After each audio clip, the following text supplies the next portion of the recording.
The former president just left within the past hour or so. He was joined, obviously, by dozens of other people at this very high-profile fundraiser. One of those in attendance was GOP lawyer Harmeet Dillon. Now, Dillon did post on social media just within the past couple of minutes some of the other people who were in attendance. That included Ohio Senator J.D. Vance, as well as tech leaders from companies like Coinbase and others based here in the Bay Area.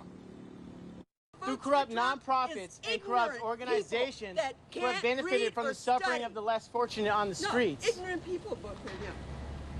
You're talking about Biden. Tensions were high at times between supporters and protesters of former President Donald Trump.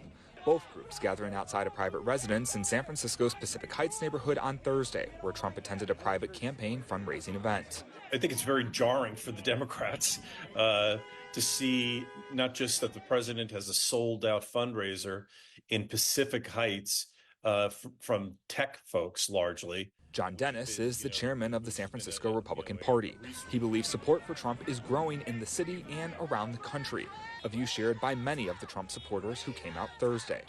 Wanda Murray and her friends drove in from Sacramento to try and get a glimpse of the former president in his motorcade after touching down at SFO. We already see a perfect example of what's happening to our country under the current administration.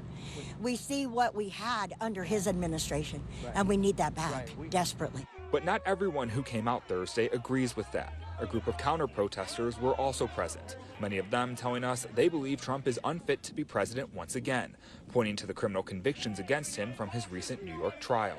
Not everybody in Pacific Heights welcomes Trump, and I think he is our felon-in-chief at this point. That includes Armand Domaluski. Armand says despite the show of support for Trump Thursday, the Bay Area and California as a whole remain largely Democratic, a trend he believes will continue on Election Day in November.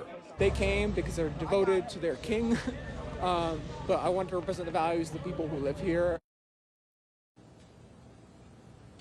Now, even though Trump is leaving the Bay Area, he is expected to stay here in California. This evening, he's going to be flying down to Los Angeles. But for now, I'm live in Pacific Heights. Tim Johns, ABC 7 News.